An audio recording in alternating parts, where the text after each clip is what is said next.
Would anybody like to read the community ground rules and then someone else for the indigenous land acknowledgement? Otherwise, I will, but they're in Yeah, the chat. I'll do them. I mean, since you kindly posted them, I'm always scrambling to find them. Yes, we always have our Indigenous land acknowledgement at the beginning of every meeting. We want to start with our acknowledgement, which is now available on our chapter website. In the DFW area, we are standing and living on the lands stolen from the Kickapoo, Wichita, Tawakoni, Jumanos, and Comanche people who have been harmed yet continue to thrive in the process of colonization and white supremacy. I encourage all of us to go to nativeland.ca and educate ourselves on these Native communities. And we also had the ground rules. Anybody else would like to take that? That's up at the top. No, okay. Y'all are really raucous crowd, so I'm sure we need this, but we always make space and take space, maximum 2 minutes at a time. Speak from the I perspective instead of generalizing. Practice active listening and seek to understand. Assume good intentions. Respect one another's space, time, and interest. Be willing to be uncomfortable and be open to productive discomfort. Recognize that intent does not negate impact. Disagree without discord. Personal attacks and labeling have no place in our chapter, and accept that there is no quick fix. And don't we all know that? So that is great. And our next piece is the good thing I've been waiting for, which is Cypress's presentation. Mike, did you want to introduce Cypress in a more formal way? I was hoping. I'm not prepared to do that. I But have an introduction slide, so no Cypress worries and I, about that. yeah, she reached out to me and through a previous contact who also was a previous speaker from last year. And, it's just that greater thing across the DFW area that I hope our chapter can be involved with more and more, in terms of our mission. And so, Cypress, let me just go ahead and let you self-introduce and just jump right in. Great. Well, let me share my screen first. And I have how's this? How's the screen sharing? Looks great. Okay. Great. Okay. And I have an intro slide here, so I'll jump right into that. But yeah, I first wanted to say thank you very much for allowing me to present and talk about the campaign that we're running this fall and talk about some opportunities for collaboration and for people to get involved with us. So my name is Cypress Toomey. I am from Los Angeles. I just moved to Dallas, like I said, to get this campaign off the ground with Break Free from Plastic and the Student PIRGs. And those are two organizations that I will go into in a little bit more detail shortly. But I'm a campus organizer, and so working primarily on UT Dallas's campus to get student volunteers engaged on this project and then going out into the greater Dallas-Fort Worth area. So super quick agenda before we get started. First, I'm going to talk about who we are with Break Free from Plastic and Student PIRGs, and then the problem that we're attacking and solutions we see to it. Quickly, some of our campaign tactics, how we're thinking more tactically, and then what we have coming up and ways that people can get involved if that is of interest. So Break Free from Plastic is the global movement that envisions a future free from plastic pollution. So since its launch in 2016, more than 13,000 organizations and individual supporters from across the world have joined the movement to demand massive reductions in single-use plastics and also push for lasting solutions to the plastic pollution crisis. So if you go to breakfreefromplastic.org, there's a lot of information on individual campaigns and what chapters are doing across the globe.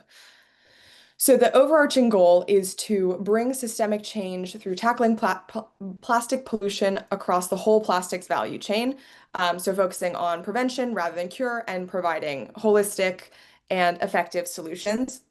And so we're currently in Dallas to engage new groups around the plastic pollution problem. And Texas is also the #1 plastic polluting or plastic producing state here in the US. So we see a real opportunity for change here. And I'm also working with the Student PIRGs. So Student PIRG stands for Public Interest Research Group, and it's essentially a student-led nonprofit. We're on around 100 college campuses across the country, and we're nonpartisan, and we work towards social and environmental change and the social good on college campuses. So this fall, we're focusing with Break Free from Plastic on UTD's campus. Secondarily, we're going to do some outreach at SMU to drive our campaign goals. So to talk a little bit more in depth about the problem, plastic is everywhere. Our lives run on the convenience of plastic. We eat from it, we drink from it, many of us every single day. We touch it thousands of times per day. And 400 million metric tons of plastic are produced per year, which is so much that it doesn't mean anything to me other than, wow, that's a number that's way too big to wrap my head around. And that is a lot. And we're all pretty well aware at this point, especially in this group, that plastic poses a real environmental threat because it never fully breaks down and all the plastic that has ever been produced is still out there. But what we're finding now is that through all of this exposure, tiny plastic particles called microplastics are actually entering our bodies. So if you've used a Ziploc bag, I have bad news for you. They are currently in a class action lawsuit over concerns that microplastics from the bags shed into the food that we store them in. But this problem is also much more pervasive than just the bags that we store our food in. If you've ever breathed air, you are equally out of luck because we inhale thousands of microplastic particles every single day. And the majority of this just comes from the degradation of the larger plastic products that we're using on a day-to-day basis. So now scientists are finding microplastic accumulation in our bodies. The reality is that everywhere they look, scientists are finding microplastics because they're in the water we drink, the food we eat, the clothes we wear, etc. And this is an article from the Harvard Medicine magazine describing how microplastics have also lodged themselves in everything from brain tissue to reproductive organs. They're in many of our vital organs, in our blood, in fetuses before they're born. So we're finding this is a really serious problem. And here's another study coming out of the University of New Mexico that found alarmingly high levels of microplastics in human brains, and also that this concentration has increased 50% over the past 8 years. So this problem is getting worse. And these plastics, unfortunately, are not just hanging out in us, they're causing pretty serious harm to our health. So here are a couple of statistics on the screen here, but we know that over 4,000 of the 16,000 chemicals that make up plastic have known harmful human health effects. So some of the worst offenders are phthalates, forever chemicals, PFAS, which many of you have probably heard of, polyvinyl chloride. I don't need to get into the exact names, but these chemicals are linked to a whole host of health problems. So this includes cancer, dementia, learning disabilities, neurological disorders, much more. We're finding increased risk of cardiovascular disease, heart attacks, strokes, linked to microplastics. And scientists are only beginning to understand the long-term effect of plastics on our health. But emerging research at Stanford has shown that nanoplastics, which are even smaller plastic particles, can get inside of our cells and lead to changes in gene expression. And a lot of these chemicals have not been tested, and so it's kind of experimental use, but we know that research shows, emerging research shows that things are not looking good. However, we are here because we do see solutions to this problem, and we think that we can bring these solutions about.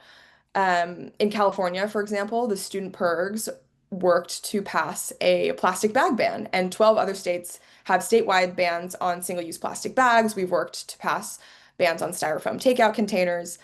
So we know that this work works, and we're trying to implement it here in Texas. So we have kind of two main goals with these solutions. The first is supporting policy that helps us produce less. So we need governments and businesses to embrace reusable, refillable, and packaging-free options. because we believe that ultimately decreasing the microplastic load on our bodies and in our environment will require action from legislators and corporations and regulators, because individual choice is not quite enough. This problem is too big. So we're looking to policy that would hold the worst polluters accountable, set caps on plastic production, and phase out some of the toxic substances that are used in plastic manufacturing. Um, that said, the second goal that we have is widespread community education, because while we recognize that personal choice, when dealing with a problem this large, is not everything, it does go a long way. Um, and so, with this community education effort, we're hoping to make people aware of the harms of plastic and where they find it in their daily lives so that they can make smarter choices and smarter swaps to reduce their plastic exposure, but also become empowered to act on and advocate for this issue because it's something that they now know about, which they may not have before. So our strategy here really quickly is to just demonstrate broad public support for plastic reduction to our local, state, and federal legislators. And we're going to get that done through, like I said, education, but also thousands of petition signatures, business and doctors sign-ons to a coalition letter, public health officials, and then some media and visibility tactics. So I'll go through very quickly our 4 campaign categories. Um, like I mentioned, grassroots education, coalition building, events, and media work. So first category, grassroots education outreach. This category is perhaps our most important because ultimately officials are accountable to the public, and the best way to encourage them to take a stand is to make sure that they hear from consumers. So our strategy is to get to that end 5,000 petitions signed. We already have 1,500, which is very exciting. In 1 month, we've gotten 1,500 signatures, so we definitely see 5,000 as a possibility. Lots of educational conversations, social media posts. And the next thing that we're going to be driving is our household plastic use survey, which I'll talk about in just a moment. The second category is coalition building. So we know that doctors and public health officials are a very important voice on this issue because of the growing body of evidence of the impact of microplastics on our health. And restaurants are specifically another entity that we're targeting because they control a lot of what we eat and what that food comes packaged in. So those 2 groups weighing in on this issue, we see as really impactful. So we'll have a couple letters circulating, one weighing in on what we want happening in Texas to go to Governor Abbott, and then the other will be addressed to our Secretary of Health and Human Services, currently RFK Jr., sharing that we want the federal government to follow through on what they've already said around this issue. And then we're also looking forward to working with other environmental and public health organizations in Dallas. The third category is events, just because we know that the best way to get a big number of people involved all at once is to put on big and fun events. So we're looking to collaborations with other environmental organizations and the churches and any organization that's interested in participating. Keep Dallas Beautiful is one of them. We're going to do some cleanups, some survey collection days, activist training workshops towards the end of the fall. But really with this, the sky is the limit. So if any of you have any ideas, please feel free to contribute them at the end of this or reach out to me separately. I'll have my contact information posted. And then the fourth category is media. So just to get the word out, make a bigger impact. So we're trying to get some earned media and then also writing opinion media and hoping to get that published in the form of letters to the editor and op-ed articles. So I just wanted to flag that the next thing we have coming up, and if you guys want to take a picture of that QR code on the screen, it's our plastic reality check survey drive. So we're getting this started in a big way. We just kind of finished our recruitment drive. We've got around 45 student volunteers that we have working with us and engaged on this.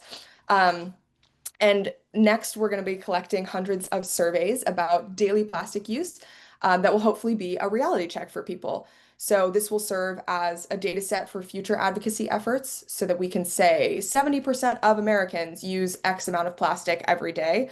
And this is helpful to be able to deliver to our decision makers. And also completing this survey is a really great way to kind of bring this issue down to earth for people and make them aware of kind of the extent of plastic use in their lives. And hopefully motivate them to get involved either in our campaign or in future advocacy efforts. So if you guys want to take a picture, it would be fantastic if you could. It's a really quick survey. Complete that at some point. And then we also have our petition. So if you're interested in signing the petition, it basically just says, yes, I would like to see a change in the way that we use plastic. And hopefully that will contribute to reducing plastic production ultimately through policy. So if you want to take a picture of this as well, this is our online petition, but we're doing mostly in-person petitioning efforts. So we have a group this morning at the Richardson Farmers Market. We have 9 students that are going to be out there with their clipboards asking people to sign the petition. And also, I just wanted to mention that we're looking for community volunteers. We're engaging both student groups and community groups. So if any of you are interested or know someone who might be interested in contributing lots of time or a little time, please reach out to me. My contact information is here on the screen. This is our petition here once again.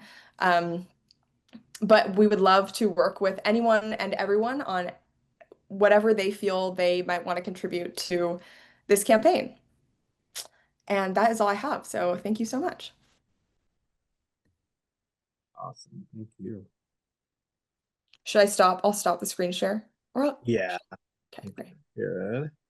Cool. Cypress, the petition, is that just, I mean, anybody can sign that? You don't have to be a registered voter or just, Correct. so you're getting a broad coalition of. Yes. Yeah. And the language, we're keeping the language of that petition very broad, so we can deliver it to lots of different people for lots of different purposes, with the greater goal of just reducing plastic production and pollution. That is awesome, Cypress. Could you share that with us so we could put it in our newsletter? Absolutely. Facebook yes, I can post, share like the that. link or the QR code or both. I would say both. Okay, If absolutely. it's Yeah. easy, I mean, you could put it into an email to me or Yeah. Mike, something like that. Yeah. Well, this is a huge issue for me. I really appreciate what you told us. And it's just every time I see anything, it's worse. It's like, the facts are worse than ever than I Yes. even imagined, you know. It's so I get so angry. Yeah. Yeah. So while I'm talking, I do have a question. Have you guys ever done many boycotts or No. out people? No, I just wondered. I personally do some myself because Yeah. there's certain bars that I go to. Like I have this group that I meet once a month, and the bar started using throwaway plastic cups, and they won't even give you a real glass if you ask because they just literally refuse. And I want to boycott them, but this group is still going there, and I can't talk the leader into moving it. So now I just always get something in a bottle, you know, like a Chico or a beer or something. But I just went to Terry Black's barbecue. It's super famous. Everybody says it's great. Thursday night, and was appalled to see that they had all throwaway plastic forks. They even serve everything in a plastic like takeaway container, not even a real plate or bowl. And I feel like I would boycott them from now on because of that. And I just wondered if that's ever helpful. Have you ever heard of this being done? Well, that is kind of one of our ideas that we're thinking about for the fall. So a list of restaurants that use an exorbitant amount of plastic and a list of places that are pretty low waste. So kind of thinking of that as like one of them as an incentive and one of them as a, what's the term? Reverse incentive. Oh, punishment. I don't know. Punishment. Yeah. Consequence. Yeah, I like that idea because I do not like this trend. I'm concerned. And of course it should come from the government taxing plastic. If it weren't so cheap, they wouldn't do it, obviously. Exactly. So, okay, well, thank you. Just wanted to weigh in on that. Yeah, so I wanted to jump in because I was just reading an article, I think it was in the Dallas Morning News this week, about coffee shops that have been trying out like incentives to like they instead of the disposable cup for coffee, it's a recyclable cup. And so then they make bins available where you can return it, and like you get like fined if you don't return it. And so of course, Europe is way ahead of the US on this. So there are European cities, I don't know, maybe Copenhagen, I'm not sure which, that I think, multiple establishments and chains, banded together so they could put these bins in different places and then, they could be, picked up. And I think maybe a couple of cities in the Northwest tried this as well. Um, uh, I think it's a really big uphill battle, um, because it requires such a change in consumer behavior, but I would love to see some kind of effort, around something like that. Um, but I guess the other thing I'm thinking about, which is kind of a weird way to think of it, but honestly, we might actually have some momentum with the, Make America Healthy Mhm. movement on plastics. So, so much of the current administration is so anti the environment, but that's one area where we might actually have some luck is, getting people to understand the health effects of all the plastic. So that's maybe the more optimistic take on things. But the last thing I wanted to say, Cypress, if I'm a member of the City of Dallas Environmental Commission, and I think if you have an opportunity to come and speak in the public speaking portion of the meeting, that it's always like a open mic time that kicks off every meeting. I think the rest of the commissioners would love to hear about your campaigns Okay. and also to promote your events because all over the we have 15 council districts and so we all hold, we try to hold events or at least participate in events that other people are doing. And this would be a great publicity opportunity. Yeah. Okay. So that's great confirmation because I was hoping there was a meeting this past Wednesday, correct? Yeah. Yep. Yes. So I was hoping to speak at that, but our campaign kickoff meeting was just this past Thursday, so I wasn't able to. But I will definitely, yeah, try. I will definitely be there at one of the Okay. upcoming meetings. Yeah. Yeah, they're usually on the second Wednesday of every month. We had to Okay. change last dates because we didn't get the agenda posted in time. But Okay, got it. so I think the next one would be October 8th. And if you can't be there in person, you can do remarks virtually. But it would be great if you can be there in person because then after the meeting, people can chat with you. Yeah. Yeah. No, that's awesome. And thank you for reminding me about that and confirming that I should be there. Gretchen has something. Hi, thank you, Cypress, for your presentation. And I really liked how you laid out what your campaigns are. I have a couple of questions around it. One, as you mentioned on your coalition building, you're going to restaurants, which I think is fantastic because they obviously have they could easily use reusables instead of plastics. What about grocery stores? Is there any push toward Yes, grocery that as stores well. Okay, because once you start seeing it and you walk in the produce aisle, you can't unsee how much plastic is surrounding fresh fruits and vegetables. So I even think it's a great thing to maybe go to farmers markets when you can. It's buying local, and then you don't have to necessarily take any plastic with you. You can walk and just buy the produce as is. So I'm glad to hear y'all looking at grocery too. A couple of questions I have, and one is, do you have any Texas legislators who seem to be more open than others in addressing this issue? Or are you getting any feel from who might be open to more feedback? Who might I'm really not sure, and that's a really good question. We haven't introduced anything in terms of legislation yet, so we're not quite there yet. And we haven't proposed anything, but that's definitely something that we're going to look into is, okay, who's most sympathetic to this issue? In terms of legislation that we have going on right now, we work closely with Environment Texas, and there's currently a bill, I believe, that's been introduced that has to do with nurdles. And do you know what nurdles are? Yes. Yeah, the Little pre-production. plastic pellets. Yes, the Pellets, right? pre-production plastic pellets. So like extended producer responsibility for nurdle spillage and waste. But in terms of the legislators that are driving that, I'm not sure. Is that like a national level or a Texas level? It's Texas, I believe. Okay, Texas, okay. yeah. I Okay. think because Texas is so, oh, I just lost my Zoom. Because Texas is the #1 producing state of plastic, they spill a disproportionate amount of these little nurdles that break down Oh, and yeah, okay. to Yeah, I microplastics. did see a while back there was also it was a pretty high number, so I think that means maybe it didn't make it onto the floor. I don't know the right words to use here, but it was on a return bottle scheme, Mm, and I don't know if it came out of, I don't know the right words on this, came out of committee or ever kind of even got brought up, but there was a bill for that, and I would be curious how, you know, if that's something that Break Free from Plastics like looks at or has an opinion on if it were to come back. we would certainly support it if it were to Okay. come back. Yeah. Yeah, because it's still maybe plastics, but it's at least pushed to get them back into recycling. Yeah. Okay. Yeah, anything that's kind of adjacent, even if it's not directly related to human health or if it's related to better recycling programs. I know chemical recycling is a touchy thing, but Break Free from Plastic wants to support kind of holistically plastic reduction in any way that we can.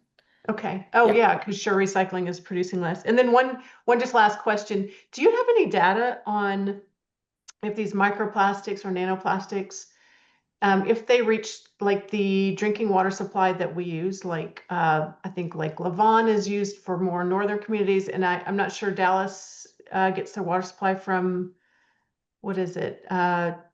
Ray Hubbard? No, I can't remember the lake that Dallas gets their water supply from, but I was curious if there's any data on that you're aware of. So I don't know the concentrations, but a recent study from UT Arlington did show that Dallas tap water contains microplastics. So I can Oh, put, okay. yeah, I can I would love if you have that put that in the data. chat.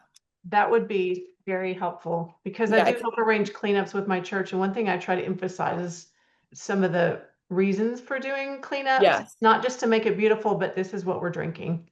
yes. Here, I just searched that article. It's in the Dallas News. Arlington researchers find that microplastics are infiltrating our drinking water. Let's see if I can, hopefully it's not paywalled, but I will, I've pulled it up. I'll see if I can Okay. read that. Thanks so much. Yeah. Thank you. Looks like Mike has a question. Yeah, and I know we're Jan, you'll have to check us on time. Oh, Cypress, I was just honestly, I don't think I was just making up the time. I didn't know. I mean, don't, no. it's Well, I arbitrary. think we can give it a few more minutes, but we probably have, I mean, what, up to 5 more minutes on this? Anyway, I had just wanted to ask, how long are you planning on being in the Dallas area right now? Are you going through 2 semesters, or what's the? So I personally will be here until the end of this semester at UT Dallas. And then so the Student PIRGs group is like an on-campus club and group at a lot of college campuses, but not yet at UT Dallas. So one of our goals for the fall is to get the official student organization title. And then hopefully the students will be self-sustaining after that. Yeah. Okay, so you're Yeah. building a new PERG chapter at Yes. Yeah. UTD. Okay. That's fantastic. Yeah. I've heard of some good activism from UTD. I hope you'll get good response. Yeah. Well, we have 45 student volunteers, and we've only been here a month, so people are interested. Yeah, which is great. It's very exciting to see. Hey, Cypress, can you put your links to the petition Yes, and the other thing in the chat? absolutely. Here is the Great. petition. Thank you. This was really awesome. Great. Yeah, I'm so glad. bringing some light enlightenment to our poor state. Oh, you're Yeah. so behind. It's sad. The microplastic, nanoplastic, I mean, the contamination is mostly coming from, is it airborne, like from the production? Is it just all of the above, like as plastics break down naturally? Yeah, so in the air, it's a little bit from production and mostly from breakdown, and then also from like washing polyester clothes, um, tires, like the rubber on the road. But primarily it's from just larger plastic products that don't fully biodegrade, and then their particles end up in the air. And Or then, in the aquifer. Because if they're in the landfill, it goes down into the aquifer, yes, right? yeah, so then they get into the water that way. And what else are they in? And then they just get into our bodies through like the Ziploc bags and heating things in plastic and storing our fruit in plastic in the grocery stores. Yeah, the like, especially if you have like acidic or fatty foods that you store in those things, or if you're heating them up, um, these chemicals just leach into the food and then we eat them right up. So Yeah, I've noticed even the microwave safe, like yeah, frozen food dinners or whatever, the little boxes. I'm like, it's got a plastic film. It says it's safe to heat with the film on in the plastic box. I'm like, what is going on here? And yeah. then I guess on that note, has anybody heard any like, how do we detox this? I mean, That's an interesting question. I have no idea. Yeah, I am wondering about water because I've been buying water. I have these refillable jugs and I go to the water stations. I'm told that those big industrial filters are way better than a Brita or whatever. Mhm. But I'd like to know, the microplastics able to go through because they're so tiny. I mean, I've heard there's nanoplastics now, and they're like, nothing can filter that. Like your Yeah, kidneys can't filter in, and it's bad. I'd yeah. like to know. I'm not sure about like specific facilities, Yeah, but something I'm gonna look into that some more. yeah, And I'm constantly having this debate with people, and they're like, why don't you just drink the tap water? Or they come to my house and they're pouring water, to drink from my tap. I'm like, no, take it from here. And I have to explain, and they just don't believe me. It's yeah, crazy. You're going yeah. to help me. This research will help me. Good, good. Yeah, I can send you all the links. I just Yeah. found an article on, I haven't read it, but microplastics can be flushed out of your system. So if you stop exposure, the levels in your body will go down, probably just through your body's natural detoxification processes. Yeah. Yeah, I will. Plus, other smaller particles may not be ejected from the body. we have a little bit of hope it's not all doom and gloom on that. Yeah. Right. We definitely need to make a major change here. Yes, certainly. Yeah, because if we keep up this load, you can't out detox Yeah. the rate that we're consuming them. And the thing is, when you think about the obesity epidemic, that could all stem from the liver being just maxed out with so many toxins. Yeah. Then it can't process and metabolize food. And that's why people get really fat, really, because their liver's not functioning well. Yeah, Yeah, it could all be tied in. All right. certainly. Thank you again, Cypress. Is there any last questions? Great information, Cypress. We really appreciate you. Yeah, thank you. And I have not put the survey in the chat. I need to get the correct link for that, but as soon as I do so, I will. Or if you want to put it into an email to one of us, we can Okay. share it that way with the larger group. Yeah, I'll try and do both. Love it. Thank you. Cool. I've already done my surveys. You've already done it? Yeah. Oh, great. Well, Awesome. multitask. Yeah, Yeah. amazing. All right. Well, thank you. I guess we should move on to our regular reports section of the meeting. And Mike, do you want to cover what I failed to put in the agenda? Okay. And Cypress, you're gonna hang on, or are you gonna Hang on you're for gonna a say while. goodbye? We're gonna say goodbye now, but otherwise you're welcome to stay, of course. Yeah, I'll hang on. See what Please you stay. guys are cooking up. So let's see, report wise.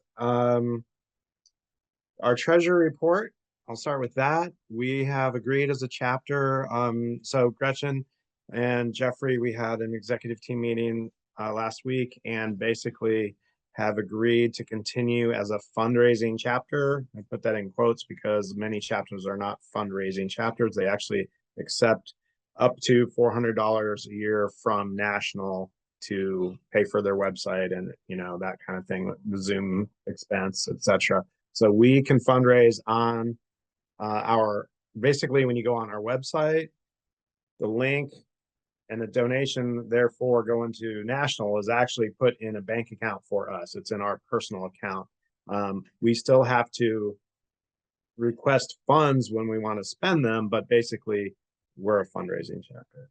And the team agreed that we can continue doing that. So that's treasury report. I don't have a balance to give, but we are in good shape right now. Our bills are paid moving forward. And I feel like it was in the $200 range that we have moving forward as of right now, left over. And then big news from Climate Reality National. We've joined with Climate Change Makers. I was in a campground and unable to join this meeting the other night. Is there anybody on this call that was able to join that meeting? Yeah, I was there. Okay, It any was comments? Yeah. it was short and sweet, but very exciting. It sounds like a younger group that's fairly new. Climate change makers really have a great a mentality about just getting small things done. They have a weekly meeting on Mondays. It's half an hour. It's a Zoom call, I think 7 o'clock our time. And they'll have, actions, small actions that you can take. So I think they have a really good approach, and we'll have good synergy with Climate Reality. Great. I just dropped basically climatechangemakers.org. So that is their website. Please check it out. The whole thing is action events to get things done, basically helping people like Cypress and other organizations and basically the issues, nailing these one at a time. And at a glance at their website, it looks like they're hosting an hour of action, like it's a Monday thing, hour of actions. And that's it. It's logging in, like, let's not meet, let's act in our meeting. So that's their deal, and they're an official partner now with Climate Reality Project. Let's see, what else? Oh, our 2025-2026 chapter goals are finished. Once again, our executive committee did approve that, what we have, and I'm going to drop that. I'm going to share a link here. So what we've done, we have a very extended document, and we made a very short document to accompany it. This will be what will be readily available to everybody. And then for those interested, we can get more detail for those that want to volunteer and actually get, into the thick of things as we move forward as a chapter in tackling these issues. So, we have education goals. We have goals in terms of, I don't know, pick a part of the environment and how we can be involved with policy all across Texas. But, my sense is we have a lot to do at the local level. It's things like, getting rid of plastic straws and having plasticware just disappear because, hey, we have an affordable option that makes sense that biodegrades. It's things like this, and getting in front of our commissioners, our elected officials at all levels that are going to make a difference. So that's what we're hoping to move forward to.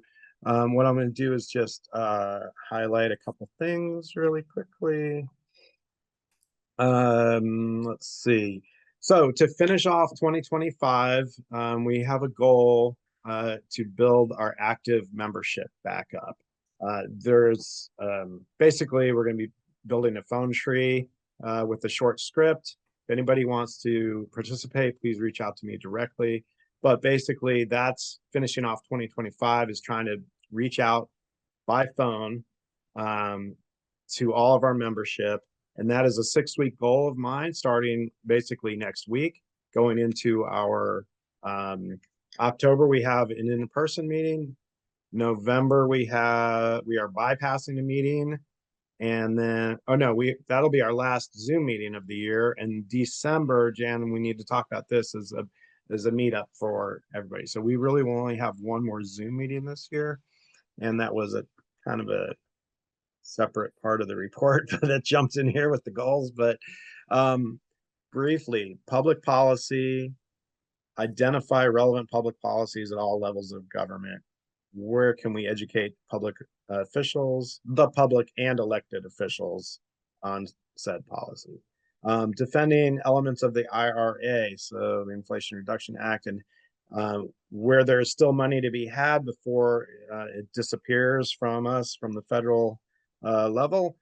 where can we still take advantage of that funding and help other people? And whether you're a nonprofit or a city, you know, where can we use that before it disappears?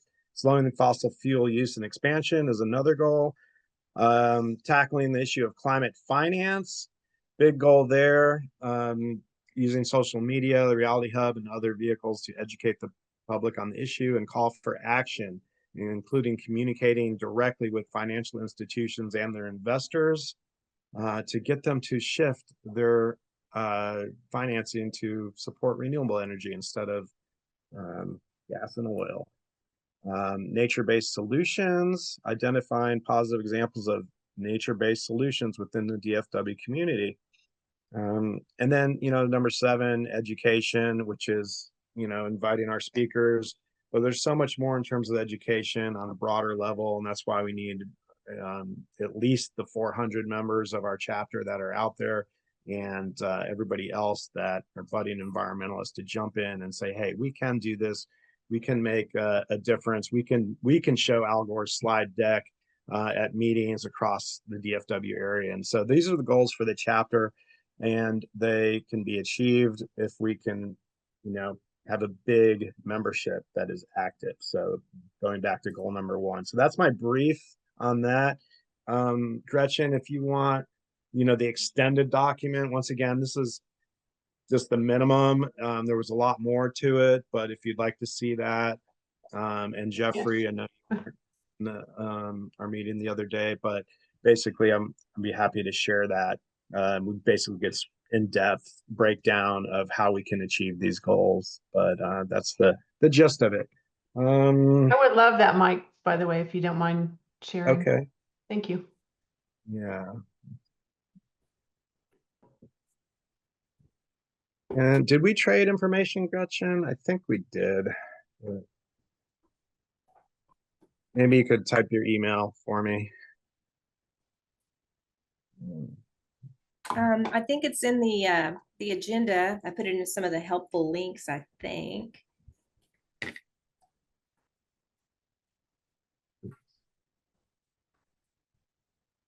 Okay, I got your Gmail. Thank you. And I'll send that extended document to you. Okay, and that's all I have, I think, Jan. I did touch on the meetings, the remainder of the year meeting schedule. So once again, I don't have that date in front of me. I don't know if you do, Jan, but we are not doing a Zoom meeting in October. We have a book club meeting. So it will be an in-person combination book club and social. And then I don't know if there's going to be a formal agenda other than the book club part. I don't. I have a little more information on that. The book name and the date. It's Saturday, October 25th, 12 o'clock. Jayashri usually sets them up in Plano somewhere.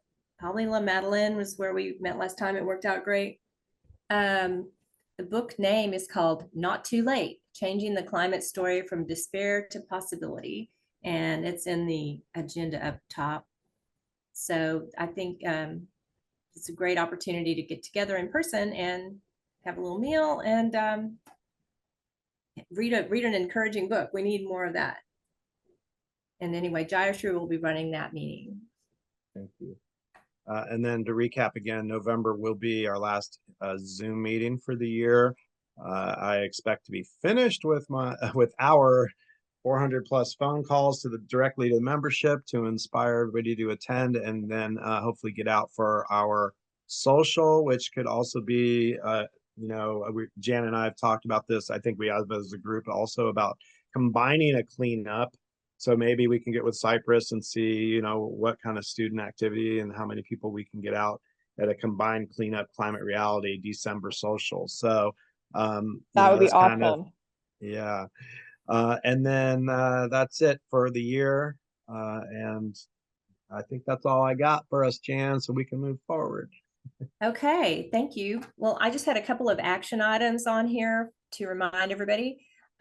Join the Climate Change Makers. They have a Facebook page. They have a regular link on our website, but it's in the notes I posted up above. sign up for their newsletter and attend their weekly actions. And then tomorrow is Sunday Climate Action Party by Climate Action Now. They've been planning this a long time. It's 6 o'clock our time. They're having, I think, a Zoom call. If you are a member of Climate Action Now, you probably are if you have the app. Check that out tomorrow. They also just published, well, wait, I think I think they had a list of like prayers for different types of faith groups and non-faith. Very nice.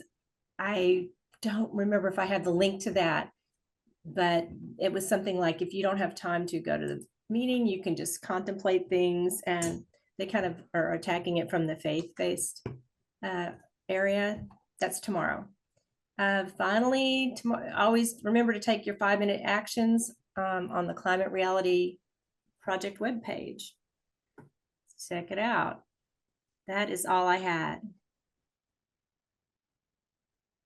Would anybody else like to weigh in before we have our closing?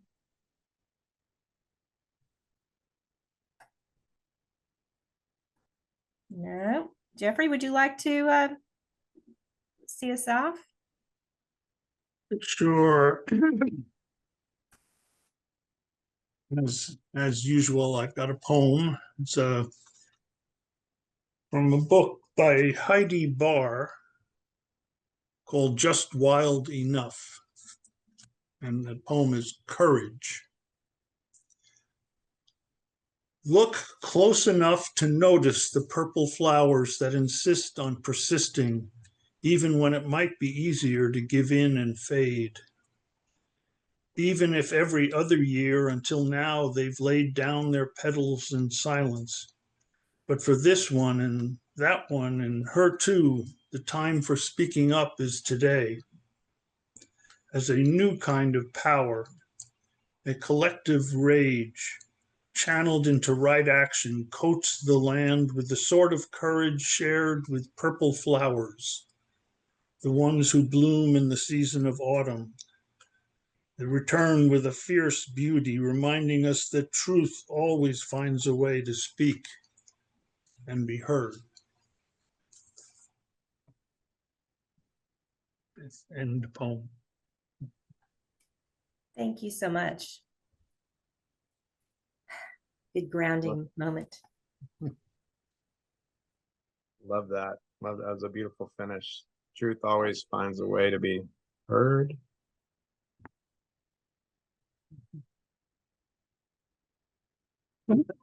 Thank you, everybody, for joining us, and stay tuned for next stage of chapter reinvigoration and helping each other and helping this planet move forward in peace, harmony, and good health. Hear, hear. Thanks again for joining us, Cypress. Great information. Yeah, thank you guys. Thanks, everybody. Thank you. Bye. Bye-bye. Y'all have a great day.